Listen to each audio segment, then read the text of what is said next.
24 horas depois do temporal, a Eletropaulo não sabe quantos moradores da região metropolitana ficaram sem luz ou ainda estão no escuro, mas disse que está reconstruindo parte da rede porque a queda de árvores no Jaguaré desligou 2 linhas de transmissão e 3 subestações.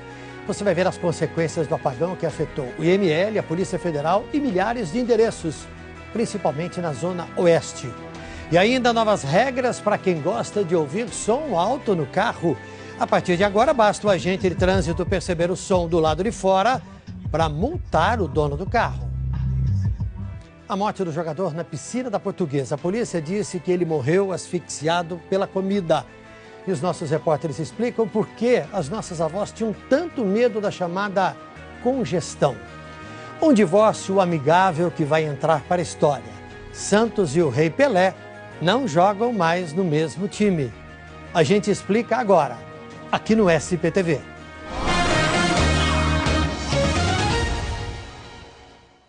Olá, muito boa noite a todos. Mais de 24 horas depois do temporal, a capital ainda está contando os prejuízos. A Eletropaulo não sabe dizer quantas pessoas ficaram sem luz, mas informou que colocou mais de 500 equipes para trabalhar no restabelecimento da energia. A Zona Oeste foi uma das mais afetadas. Os trabalhos na Polícia Federal, na CEAGESP e até no IML foram afetados pelo apagão. Bairros inteiros na escuridão, resultado da chuva e da ventania de ontem. Durante o temporal, os comerciantes da Rua Pais Leme, em Pinheiros, ouviram um estouro e, em seguida, essas 2 lojas de ferragens pegaram fogo. Ontem nós fechamos a loja cedo, porque acabou a energia. Chegando em casa, recebi essa notícia, né? A CEAGESP também passou parte da sexta-feira às escuras. A energia voltou à 1 da tarde. Está todo mundo aí, mãos atadas, sem poder tirar a nota fiscal e deixando de vender. E, queira ou não, atrapalha um pouco o mercado.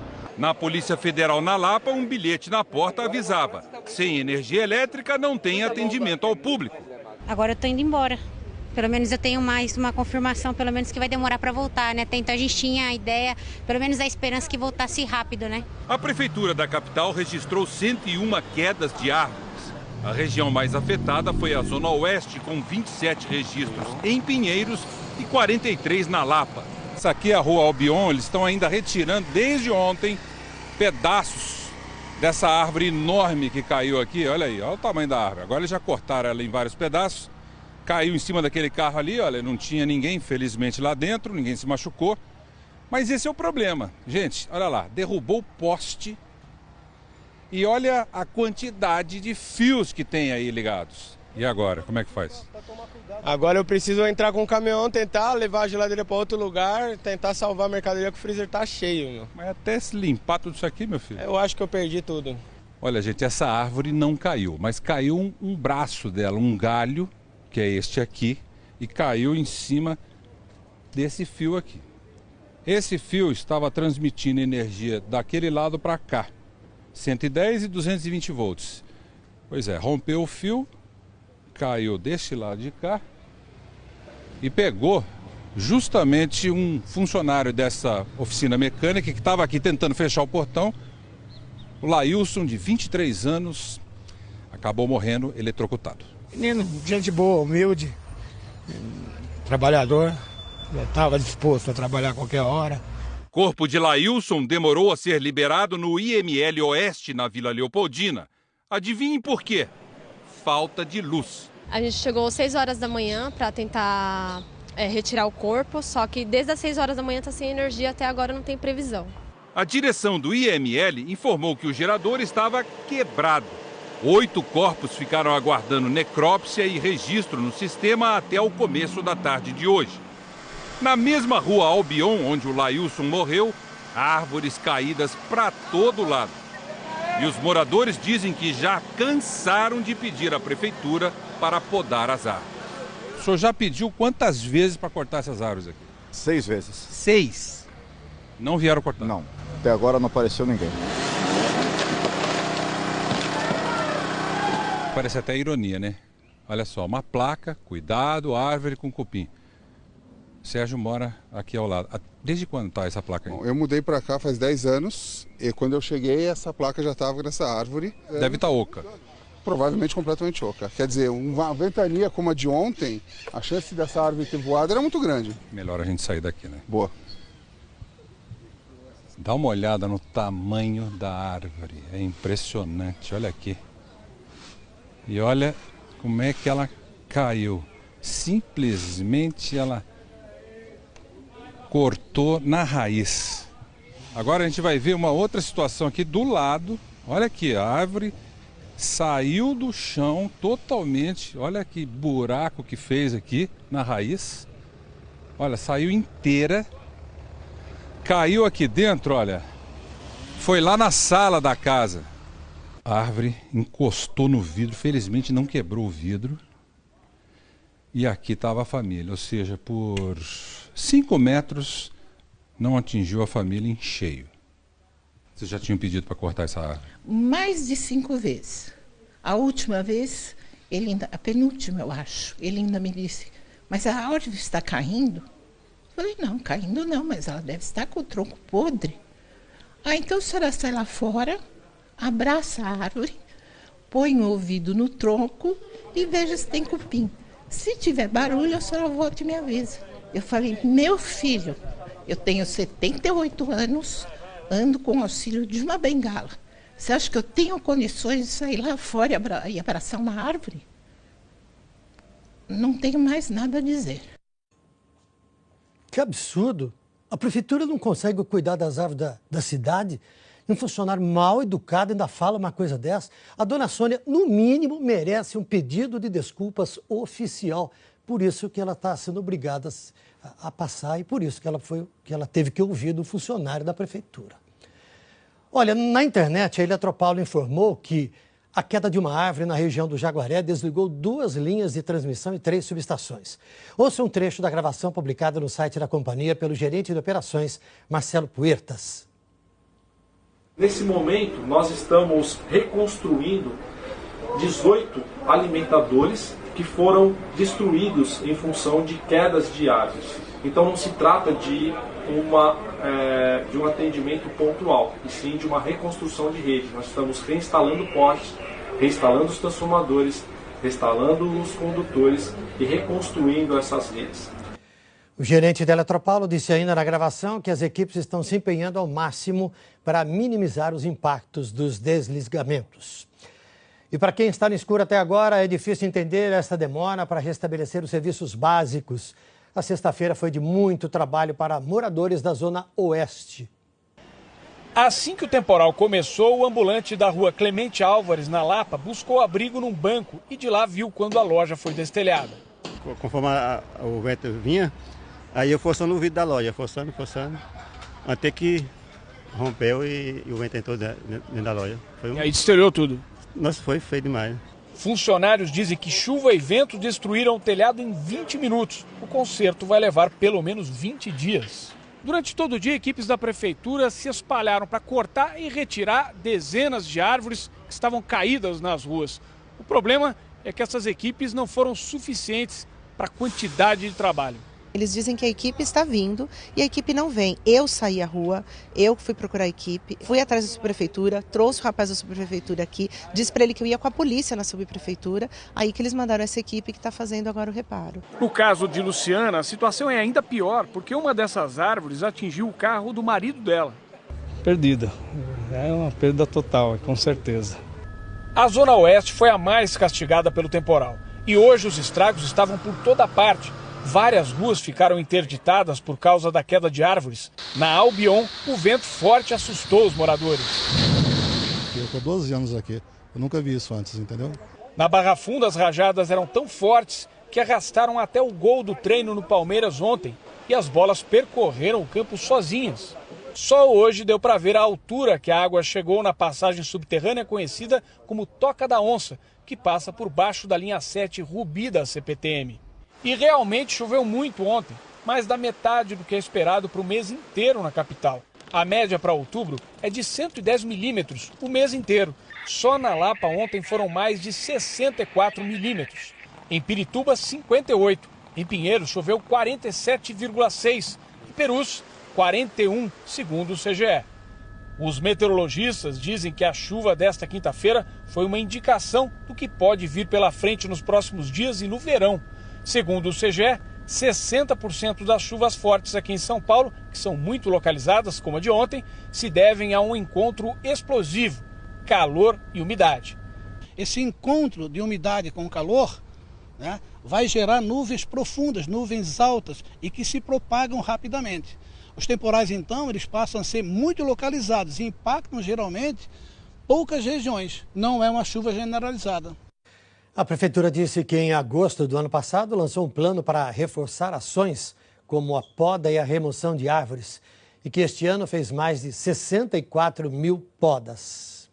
Hora da previsão do tempo, Maria Júlia Coutinho vai dizer para a gente se aquela chuva devastadora de ontem pode se repetir, pode voltar no fim de semana, Machu? Oi, boa noite, Tramontina, para você e para todos. Não, no fim de semana não, viu? Deve ser um sábado de São Paulo da garoa e a temperatura cai ainda mais, viu? Veja só a diferença entre ontem e hoje. Olha, hoje às 3 da tarde a gente tinha 21,3, ontem 32,4, Tramontina, e agora a gente tem 19 graus. Agora, o que explica essa mudança de uma chuva tão intensa num dia por uma chuva pequena no dia seguinte ou pouco depois? Os sistemas que atuaram, a chuvona foi provocada pela passagem de uma frente fria. Ela saiu de cena, entrou essa alta pressão. A borda dessa alta pressão traz umidade, não traz aquele impacto tão grande quanto a frente fria. E aí o leste do estado amanhã vai estar sob a influência dessa frente fria, dessa alta pressão, desculpa, e aí fica isso, assim, esse tempo instável com garoa, principalmente de manhã e no período da noite. Temperatura, vamos às temperaturas amanhã. A gente vai ter 17 de mínima e 22 de máxima, no domingo sobe um pouquinho. Tá bom. Até mais. Tchau. Até mais, obrigado. Trânsito ao vivo, 23 de maio, neste começo de noite, às 7 horas e 21 minutos. O SPTV volta já. Começou a valer hoje a nova regulamentação da lei que proíbe o som alto dentro dos carros. Agora basta que o agente de trânsito ouça o barulho que vem de dentro para multar o motorista. Tem coisa mais gostosa do que entrar no carro, ligar o ar e ouvir uma música para esquecer do calorão e do trânsito? O ar-condicionado você pode deixar sempre no máximo se quiser. Já o som, a partir de agora, não. Porque se ele for desse tipo aí... São muitos decibéis que podem te render muitos pontos na carteira de habilitação. 7 para ser mais específico. A nova resolução do Conselho Nacional de Trânsito diz o seguinte: quem for pego com um som automotivo que possa ser ouvido do lado de fora do carro e que perturbe o sossego público nas ruas, vai poder levar uma multa grave. O problema para o dono dessa loja aqui onde a gente veio, por exemplo, é que o texto também fala que a multa vai poder ser aplicada independentemente do volume ou da frequência desse som. Ou seja, tanto faz se o som é o original de fábrica ou um outro como esse daqui. Se der para ouvir do lado de fora do carro, pode levar multa. Como você vai saber que o som está extrapolando para fora do carro, né? E está sendo inconveniente para alguém, está constrangindo alguém de alguma forma? O Código de Trânsito já previa multa para quem dividia o som do carro com a vizinhança. Mas para autuar tinha que ter um aparelho para comprovar que está valendo a conta. Agora vai do agente de fiscalização. Se ele achar que tá alto e pronto. Só que dependendo do carro, até o som original é bastante potente e sim, pode ser ouvido do lado de fora. Imagina a polêmica. Eu escuto alto. Eu acho que eu fico mais contraída, não sei. Se você está com o som muito alto, também você não escuta uma buzina, uma atenção de um outro carro que está do lado. O Departamento Nacional de Trânsito diz que a mudança na lei foi uma sugestão da Polícia Militar daqui de São Paulo, que todo fim de semana registra só nas ruas da capital coisa de 300 chamados por perturbação de sossego por causa de som alto. E em muitos desses casos está rolando baile funk. Esse então é o alvo. Mas com a nova lei, mesmo quem está curtindo uma festa privada dentro do próprio carro, vai pensar bem antes de aumentar esses numerozinhos no painel. Se a outra pessoa não quer ouvir, ou ela sobe o vidro ou vai embora. O cara tem que ouvir para ele, não para os outros. Né? Cada um ouve aquilo que gosta. A multa por causa do som alto é de R$ 127,69. E a partir de 1º de novembro passa para R$ 195,23. Voltamos a falar sobre o apagão em parte da cidade. O Globocop está sobrevoando a zona oeste da capital, que é a região mais afetada pela chuva de ontem. E olha só, aqui nós temos imagens ao vivo exatamente de um trecho onde não tem luz. Luz aqui só dos carros passando, ó. Isso aqui é a Lapa, pertinho, ali um pedaço da Lapa, pertinho da linha de trem. A Eletropaulo disse agora há pouco que o foco da empresa é a Zona Oeste, onde tem o maior número de moradores sem luz. E a companhia informou que neste momento não há bairros inteiros sem energia. Maiores ocorrências são pontuais na Lapa, Pinheiros, Vila Leopoldina, Butantã, Morumbi, que é possível acompanhar equipes de serviços pesados na reconstrução de rede nas ruas desses bairros. Aqui a gente já nota a presença de luz em alguns outros prédios, quando o Globocop vai se afastando um pouquinho desta parte mais central. Segundo a Eletropaulo, até às 10 da noite a situação vai estar normalizada. Você consegue imaginar Pelé e os Santos separados? Pois acabaram de fazer um acordo para pôr fim à união. A história desse divórcio amigável foi publicada hoje pelo Globoesporte.com.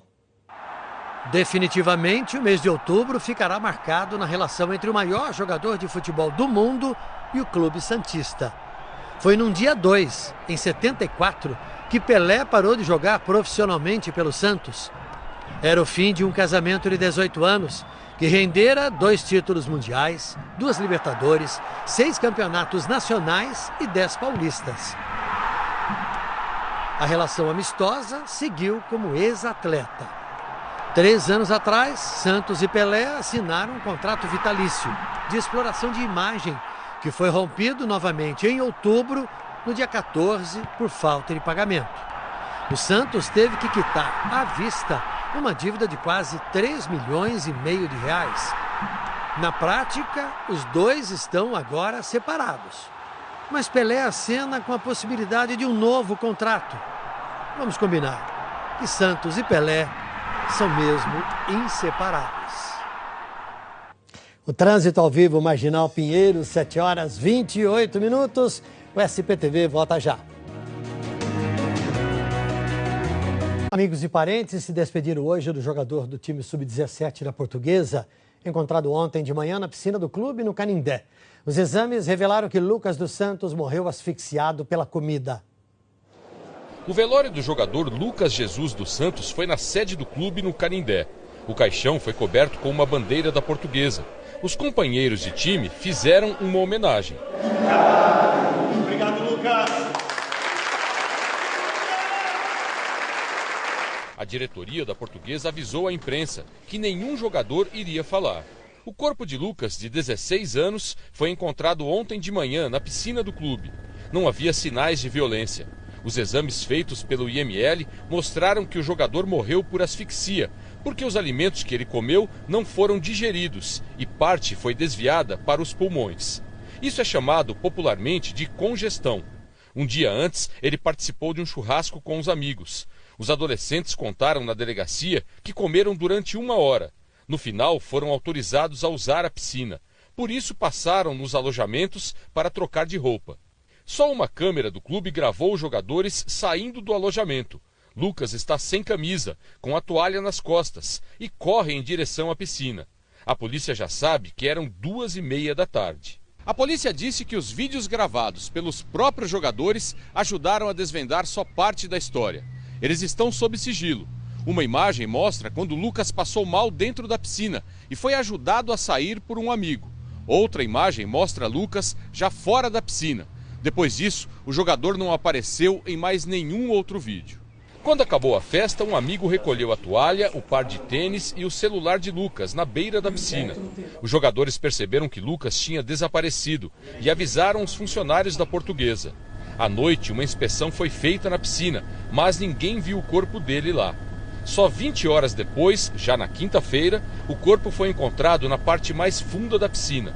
A polícia ainda não sabe em que momento o rapaz entrou na água e morreu.